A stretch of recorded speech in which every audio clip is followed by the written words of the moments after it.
함께하는 사역이라는 말씀의 제목으로 함께 은혜를 나누고자 합니다. 지난주에 저는 여러분에게 우리 교회는 이제 전투적 교회다. 또 여러분 성도들 한 분 한 분이 또 믿음의 용사로서 우리가 이 전쟁에 임하고 있다. 그리고 그 전쟁은 우리가 혈과 육에 관한 것이 아니고 또 세상의 악한 영들과 세상의 더러운 그런 영향력과 싸우는 전쟁이다라는 말씀으로 함께 은혜를 나누었습니다. 바로 민수기 31장의 이 전쟁은 모세가 이제 마지막 치르는 전쟁이었었는데요. 이제 그리고 나서 이제 오늘 32장에 와서는 바로 이제 그 모세 이후에 그 후임자인 여호수아와 또 그 다음 세대들이 치러야 될 미래의 전투에 대한 상황의 이야기입니다. 그런데 이 전투가 위험해질 그런 상황이 벌어졌어요. 그래서 거기에서 우리가 함께 말씀을 나누면서 바로 이 전투적인 교회로서 우리가 어떻게 살아야 될지 그 말씀을, 그 교훈을 또 찾고자 합니다. 네, 이야기는 이렇게 진행이 됩니다. 첫 번째로요, 32장 1절로 5절에서 우리 봉독한 말씀 바로 앞에서 바로 루벤 자손과 갓 자손이 이제 요단 동편의 땅을 달라라고 청원하는 내용입니다. 5절에서 이 땅을 당신의 종들에게 그들의 소유로 주시고 우리에게 요단강을 건너지 않게 하소서. 그래서 이 땅이라고 하는 것은 바로 이스라엘 백성들이 지금 요단강 동편에 와서 아직 이 요단강을 건너가면은 약속의 땅인데 아직 건너가지 않은 상황입니다. 그런데 그곳에서 앞서 이제 우리 민수기 21장에서 전쟁이 났었고 바로 바산 왕 옥, 또 헤스본 왕 시온 이런 나라들이 전쟁을 걸어와서 이제 그들과 싸워서 이제 점령했던 그런 일들이 있었어요. 그래서 그 땅을 바로 이제 우리에게 소유로 달라. 우리는 요단강을 건너가지 않겠다. 뭐 이렇게 지금 얘기를 하고 있는 거죠. 그들은 그 땅에 정착하기를 희망하고 있는데 그 이유가 무엇인가 하면은요, 1절에 그 설명이 배경이 나옵니다. 루벤 자손과 갓 자손은 심이 많은 가축대를 가졌더라. 그래서 다른 지파들과 달리 이들은 아마 목축을 주로 하는 지파였던 것 같아요. 그런데 그들이 야셀 땅과 길르앗 땅을 본즉 그곳은 목축할 만한 장소인지라. 그렇죠? 여러분, 땅마다 다 형편이 다르고 그 지형이 다르고 상황이 다 다르죠. 그런데 거기에서 농사짓기 좋은 땅도 있을 것이고 또 지금처럼 목축하기 좋은 땅이 있을 것이고. 근데 루벤 자손이나 루벤 지파나 갓 지파는 보니까 자기들에게는 아주 이 땅이 아마 최적인 것 같이 보였던 거죠. 그래서 모세에게 가서 우리 형편이 이러하니 우리는 이 땅에 정착을 하겠습니다 라고 지금 요청을 하고 있는 겁니다. 모든 지파가 다 같지 아니하고 다 여러 형편과 다양한 입장들이 있기 때문에 그것 때문에 서로 오해가 날 수 있고 서로 문제가 생길 수가 있습니다. 오늘날 우리 교회에서도 마찬가지입니다. 교회 안에는 여러 다양한 사람들이 또 다양한 그 성향의 사람들이 모이기 때문에 그 안에서 참 문제가 생길 수가 있어요. 어쩌면 신앙인들이 더 합치기 어려운 부분도 있는 것 같습니다. 왜냐하면 다 나름대로 그 확신을 가지고 있기 때문에 다 이게 하나님 뜻이다, 이게 정의이다, 이게 성경이다. 그러니까 해석이 다르기 때문에 각각 이런저런 일들이 생겨날 수 있다는 거죠. 근데 그 속에서 결국 우리는 어떻게 해야 될 것인가 하는 문제입니다. 그 다음에 오늘 봉독한 말씀에서 이제 이 청원을 듣고 이제 모세가 거기에 대해서 응답하는 내용이 6절로 15절, 그게 바로 이제 오늘 봉독한 말씀입니다. 모세는 분노하고 여기에 대해서 반대를 한 거죠. 왜 반대를 하고 있을까 생각을 해보면은요, 사실 이제 이 요단강 동편은 애초에 하나님께서 말씀하셨던 약속의 땅이 아닌 겁니다. 요단강 저쪽에 하나님께서 아브라함을 부르실 때 내가 너에게 보여줄 땅으로 가라, 내가 너에게 지시할 땅으로 가라, 이 땅을 너와 내 자손에게 주겠다 하신 땅은 바로 이 요단강 그 서편에 바로 그쪽 땅이었거든요. 그렇기 때문에 이것은 원래 계획에서 원래 하나님의 뜻에서 벗어난 것이다 라고 모세는 충분히 생각했을 수도 있습니다. 또 어떻게 보면 인간적인 면에서 생각해 본다면 지금 모세는 그 땅에 들어가고 싶어도 못 들어가는 거예요. 바로 앞에 31장에서도 너는 그 땅에 이제 못 들어간다, 그런 얘기가 이제 약간 암시가 나오고, 또 신명기에서도 보면은 하나님 제가 한 번만 들어가서 그 땅을 구경만 하고 오겠습니다 해도 하나님이 단호하게 너 못 들어가, 안 돼, 이렇게 하시는 거예요. 그러니까 모세 입장에서는 간절히 그 사모했던 그 약속의 땅을 못 들어가는데, 지금 이 루벤 자손이나 갓 자손은 충분히 들어갈 수 있음에도 불구하고 그 땅에 들어가지 않는다고 했을 때, 그런 어떤 모세가 느꼈을 감정이 충분히 상상이 됩니다. 그런데 사실 모세가 그들의 청원에 대해서 반대하고 또 더군다나 분노하는 모습이 느껴지는 것은 보다 실제적인 이유가 있었습니다. 왜 모세는 그들의 청원에 대해서 분명히 합리적이고 좀 그럴듯한데 왜 반대하고 있을까? 그 반대의 이유는 첫 번째로는요, 바로 공동체의 연합을 훼손하는 것이기 때문에. 6절에서 보시면은 모세가 갓 자손과 루벤 자손에게 이르되 너희 형제들은 싸우러 가거늘 너희는 여기 앉아 있고자 하느냐. 형제들은 나가서 싸우는데, 이제 그들이 요단강을 건너서 가서 싸울 때 보면은요, 애초에 40년 전에 그들은 그 무서운 가나안 족속들, 저 아말렉 족속들 어떻게 싸울까 두려워했었잖아요. 그런데 그들이 나가서 이렇게 죽기 살기로 싸우고 있을 때 너희들은 이제 편안히 너희 소유 얻었다고 여기에 가만히 살고자 하느냐 하는 거죠. 바로 앞에 31장에서 미디안과 전쟁할 때도 어떻게 전쟁을 했습니까? 4절로 6절에서 보시면은 각 지파에서 1,000명씩 다 이게 차출이 되어서 온 지파가 연합하여서 그 전쟁에 임하였었습니다. 그런데 이제 가나안 땅에 들어가려고 하는데 이 지파가 참여하지 않고 또 다른 지파들만 거기에 전쟁을 하게 된다면은 어떻게 되겠습니까? 그들 사이에서 반목과 갈등이 생길 수밖에 없다라는 거죠. 쉬운 예로, 여러분 아파트 살면서 이래서 그 아파트 통로 이제 통로 우리 청소합니다, 계단 청소합니다라고 하면 다 이제 나와서 이제 한 집에서 한 사람씩 나와서 다 청소하는데 어느 층에 꼭 이렇게 안 나온 사람이 계속 있다면 어떻게 하시겠어요? 여러분 그 사람이 곱게 보이겠어요? 아니면 밉게 보이겠어요? 밉게 보이겠죠. 저 사람은 왜 같이 안 하는가?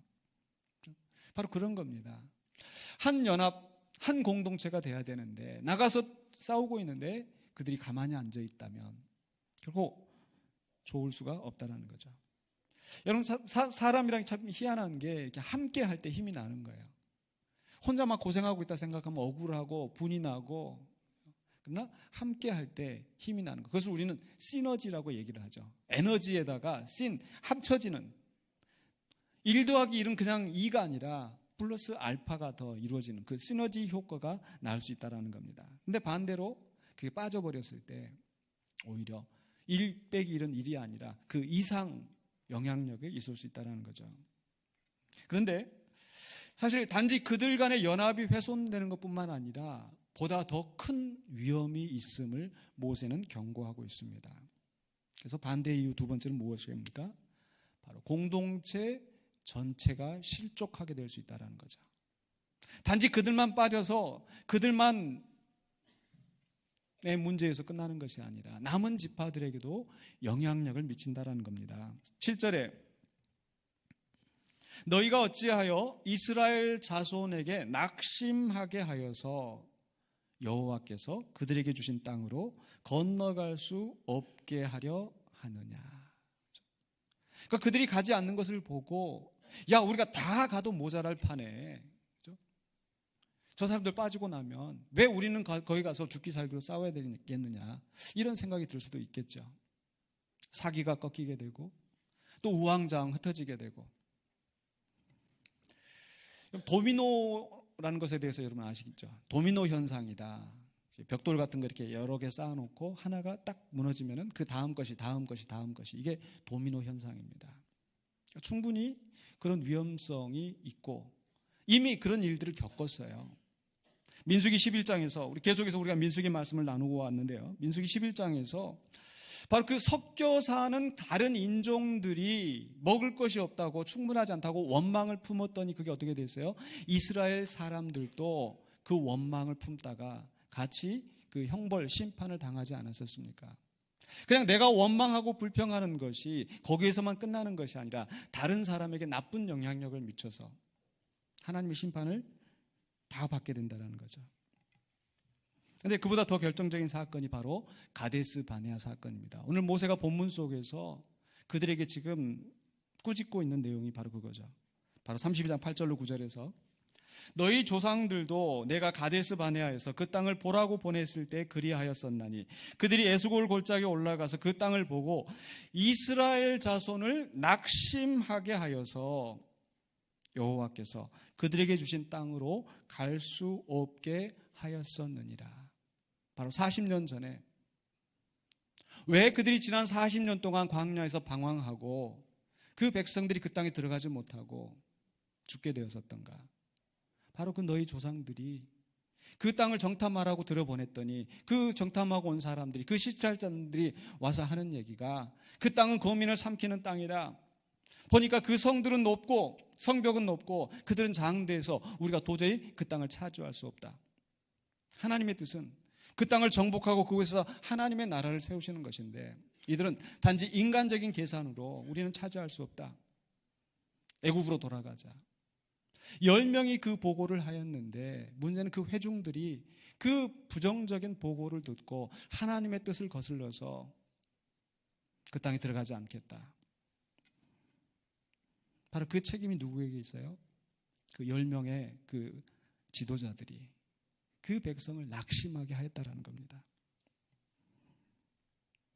그렇기 때문에 바로 지금 모세가 우려하고 있는 것은 바로 과거의 40년 전에 그 가데스 바네아에서 이제 저기만 들어가면 약속의 땅인데 그 부정적인 보고로 말미암아서 온 이스라엘이 낙심하여서 그 땅에 들어가지 못하였던 그 사건. 지금 그런데 너희들이 르우벤 자손과 갓 자손이 너희들이 지금 이 요단강만 건너가면은 약속의 땅인데 들어가지 않겠다고 하면 그 부정적인 영향력이 결국 이 회중 전체를 망하게 한다는 겁니다. 그래서 계속해서 14절에 보라 너희는 32장 14절에 보라 너희는 너희 조상의 대를 이어 일어난 죄인의 무리로서 이스라엘을 향하신 여호와의 노를 더욱 심하게 하는도다.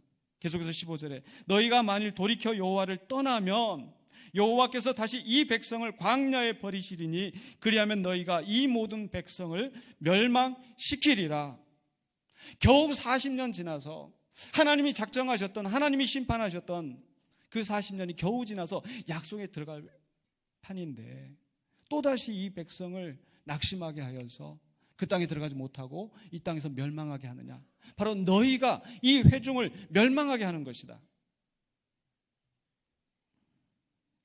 결국 르우벤 자손과 갓 자손들이 단지 자기들의 처지 때문에 이기적인 결정을 한다면 그것이 전체 백성에게 영향을 미치고 결국 그것은 전체 백성들이 공동체가 멸망하게 된다는 거죠. 이게 바로 모세가 분노하고 반대했던 이유였습니다.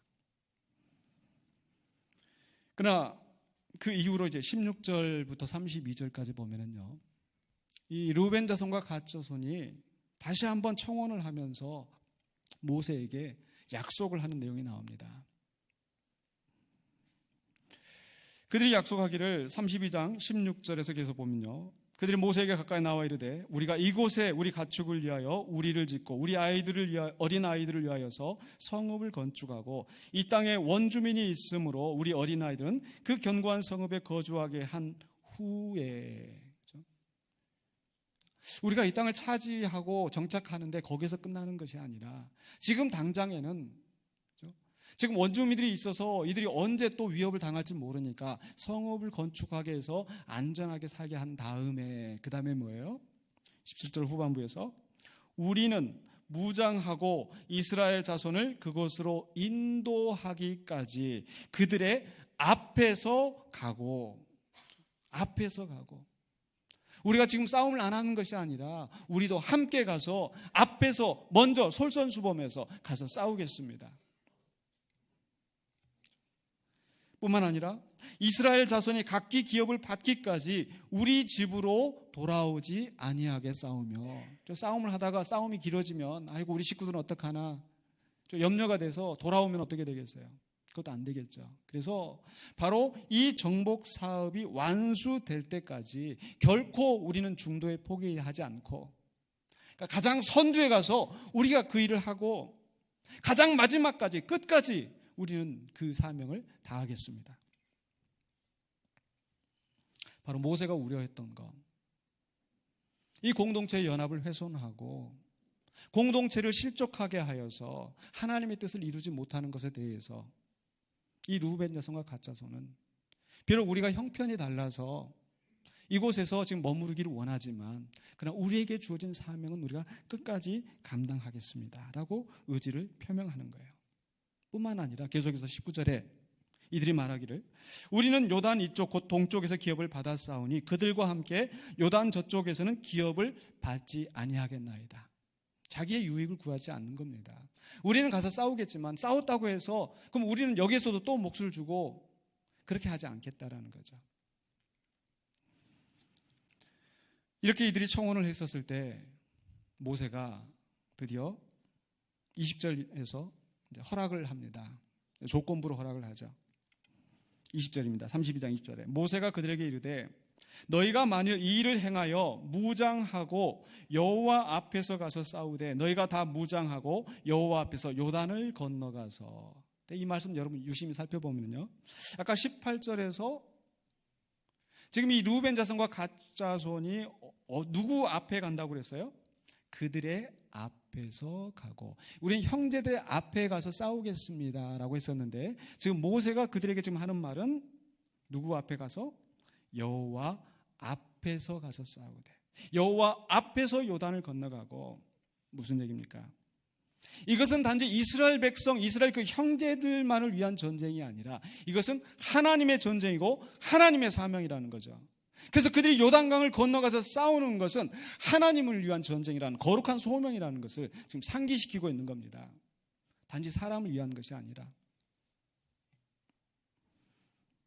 그래서 계속해서 32장 21절 하반부에서 여호와께서 그의 원수를 자기 앞에서 쫓아내시고 그 땅이 여호와 앞에 복종하게 하시기까지 싸우면 여호와의 원수를 쫓아내시고 그 땅이 여호와 앞에 복종할 때까지 무엇입니까? 하나님의 통치가 하나님의 뜻이 그 땅에 이루어질 때까지 너의 사명을 감당하면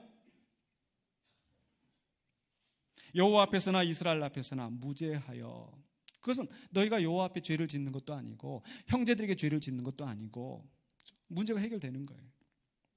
그럼 너희들이 돌아오겠고 이 땅은 여호와 앞에서 너희의 소유가 되리라마는 너희 소유가 될 것이다. 근데 거기서 끝나는 게 아니죠.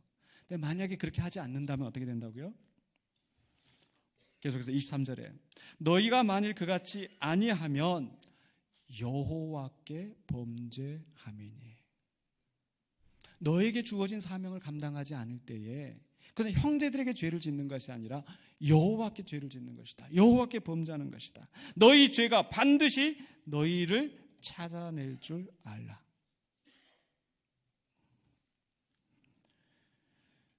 결국 그들의 청원에 대해서 새로운 약속으로 나왔을 때 모세는 계속해서 이제 24절 이하에 보면은 그래 너희들이 원하는 대로 건축하라.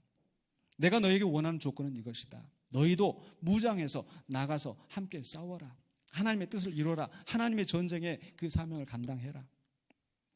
그러할 때에 25절로 27절까지에서는요. 바로 이제 르우벤 자손과 갓 자손이 그 모세의 말을 그대로 잘 받아들여서 네, 명심하겠습니다. 당신이 명령한 대로 주의 명령대로 우리가 가서 무장하고 나와서 가서 싸우겠습니다. 그리고 나서 이제 28절에서는요. 모세가 다시 또 누구에게 이야기를 합니까? 이에 모세가 제사장 엘르아살과 눈의 아들 여호수아와 이스라엘 자손 지파와 수령들에게 명령하는데 그 명령의 내용은 바로 지금 앞에서 했던 대화의 내용을 반복하면서 이제 이들이 함께 나가서 싸울 텐데 가서 싸우고 나면은 바로 이들에게는 요단강 동편의 땅을 차지하게 하라 라고 이야기를 하는 거죠. 그리고 났더니 31절로 32절에서 다시 르우벤 자손과 갓 자손이 또 이야기를 합니다. 바로 당신의 종들에게 명령하신 대로 우리가 행하겠습니다. 바로 다음 세대의 지도자인 여호수아와 엘르아살 그리고 모든 대표들에게 공식적으로 맹세하는 겁니다. 네, 우리도 가서 함께 싸우겠습니다. 우리는 연합된 것을 훼손시키지 아니하고 우리에게 주어진 사명을 감당하겠습니다. 라고 하면서 그 다음에 이제 33절 이하에서는 바로 그들이 이제 그 땅을 받아서 이제 정착하고 이제 성읍을 건축하고 그 원하던 대로 이렇게 하게 되는 거죠. 그래서 해피엔딩으로 끝났어요. 감사하게도. 아멘이십니까? 저는 이런 일들이 우리 교회 가운데서도 이루어지기를 간절히 바랍니다. 사실 말씀을 준비하면서 하필 또 이 말씀이 오늘 이번 순서에 왔었을까 제가 굉장히 고민이 많이 됐었어요. 자칫하면은 아전 인수격으로 팔은 안으로 굽는다고 내 좋은 대로 해석을 하면서 하나님의 말씀을 왜곡하는 것은 아닐까. 근데 그렇게 되지 않도록 기도하는 가운데 말씀을 준비하고 좀 선포합니다. 비록 잘못되었다 할지라도 잘못되었으면 하나님께서 용서해 주시고 또 여러분의 생각에서 거두어 주시길 바랍니다. 저는 이 말씀이 오늘 지금 우리 형편에 어떻게 적용되고 또 우리가 어떻게 이해해야 될까라고 했었을 때 저는 두 가지가 생각이 났어요. 하나는요, 바로 이 르우벤과 갓 자손이 자기들의 특별한 형편 때문에 모세에게 가서 청혼했던 것처럼 우리 교회는 이제 우리 교회의 특별한 형편, 우리가 처한 이런 상황들 때문에 지금 노회에 지금 청혼을 하고 있는 상태라는 거죠. 그러나 여기서 우리가 중요한 것이 무엇인가? 물론 형편이 다르고 원래의 계획과 다르고 그러나 법을 어기고 악법을 하는 것이 아니라 탈법을 하는 것이 아니라 정말 하나님이 허락하시는 대로 우리에게 가능성이 주어진다면 우리는 최선을 다해서 우리에게 주는 사명을 감당하는 것. 그렇기 때문에 이것은 이렇게 하느냐 저렇게 하느냐가 중요한 것이 아니라 가장 중요한 것, 목표를 분명히 해야 된다는 거죠. 이런 의견과 저런 의견이 서로 달라졌을 때 내 주장, 내 고집을 내세우는 것이 아니라 하나님의 뜻이 무엇인가. 바로 르우벤 자손과 갓 자손, 모세와 또 다른 지파들에게 공동으로 놓여있는 그들의 사명은 무엇입니까? 여호와 앞에서 여호와의 원수들을 몰아내고 여호와의 통치가 그 땅에서 이루어지도록 하는 것, 하나님의 나라와 하나님의 정의가 그 땅에 서게 하는 것.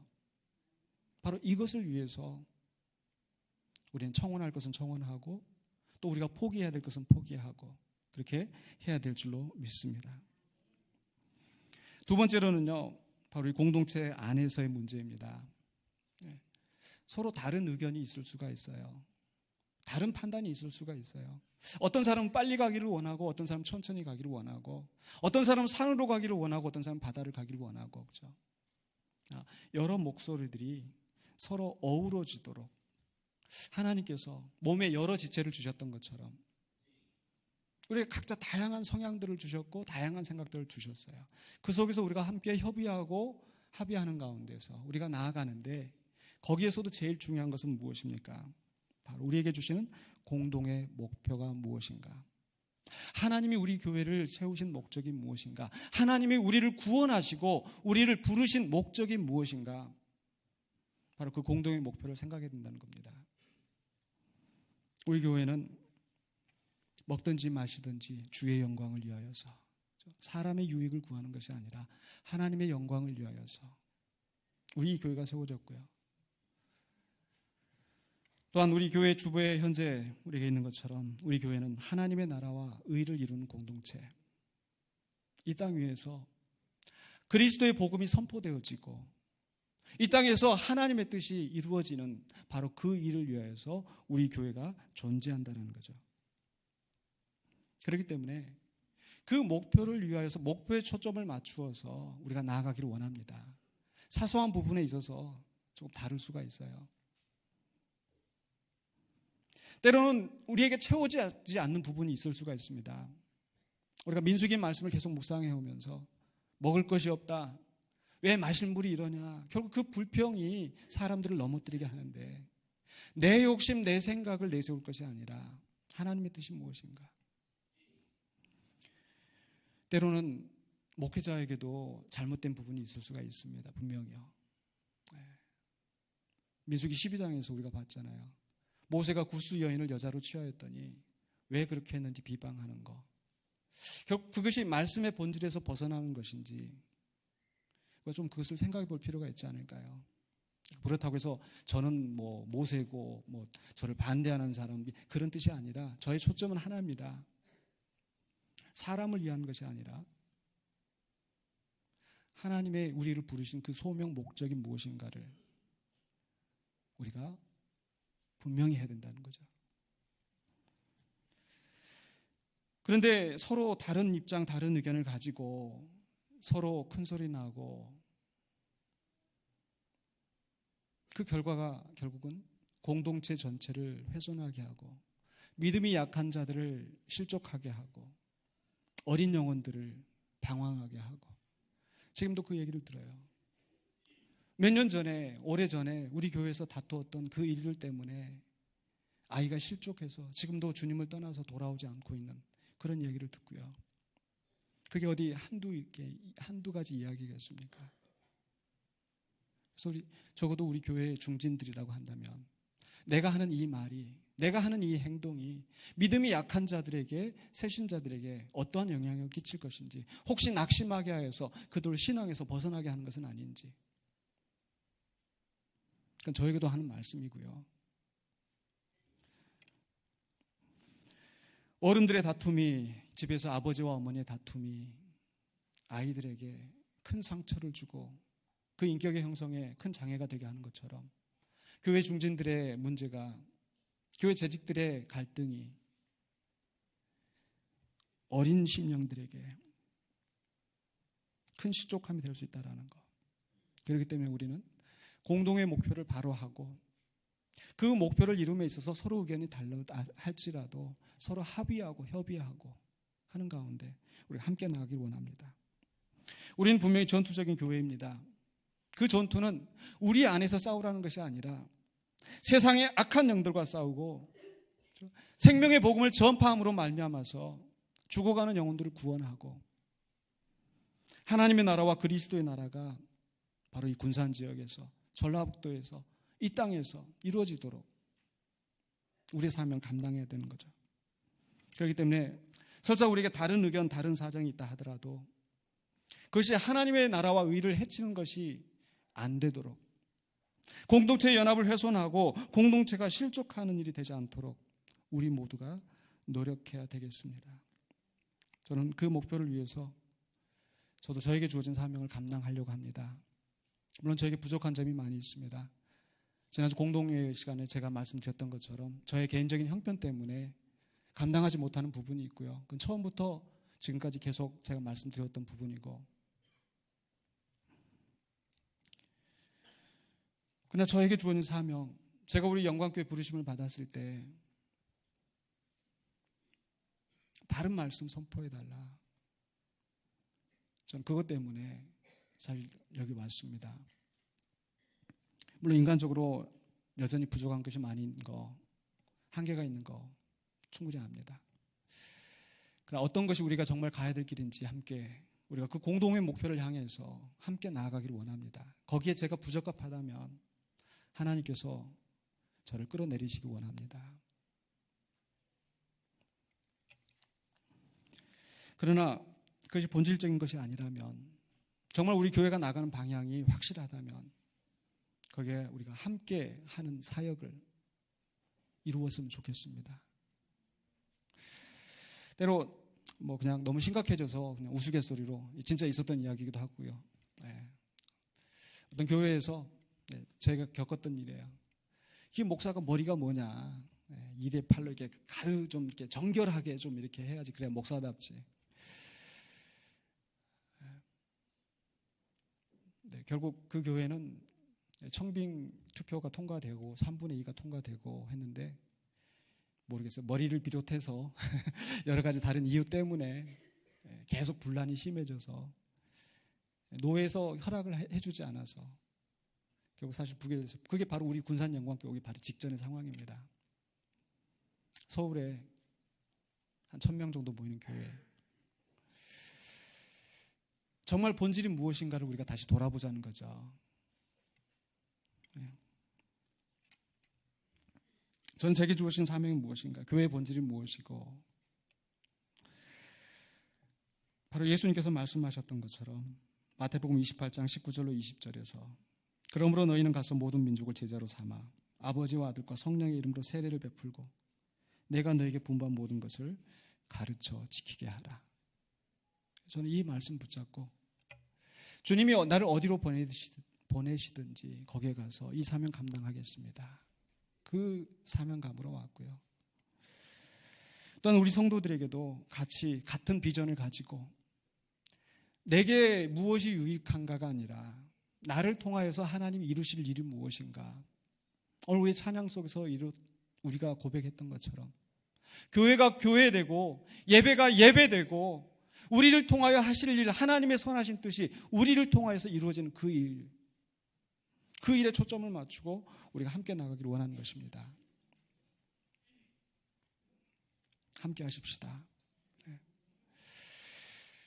바로 그 말씀을 하신 후에 우리 예수님께서 우리에게 약속하셨습니다. 마태복음 28장 20절에 볼지어다 내가 세상 끝날까지 너희와 항상 함께 있으리라.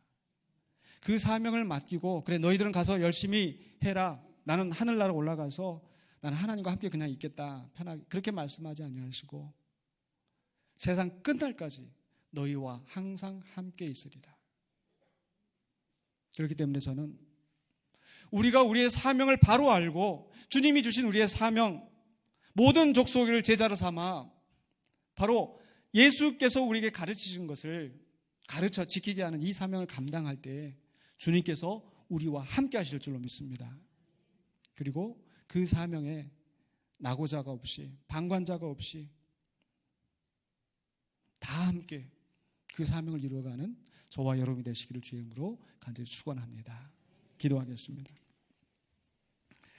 거룩하신 아버지 하나님의 은혜를 감사합니다. 우리를 구원하실 뿐만 아니라 또 주의 거룩하신 뜻을 이루도록 우리를 군산영광교회 공동체로 부르시고 우리에게 사명을 맡기신 것을 인하여 감사드립니다. 오늘 우리가 주의 사명을 온전히 깨닫고 또 우리가 서로 다른 의견과 다른 입장이 있다 할지라도 주의 그 사명을 위해서 우리에게 맡겨진 각자의 사명을 감당할 수 있도록 도와주시옵소서. 예수 그리스도 이름으로 기도하옵나이다. 아멘.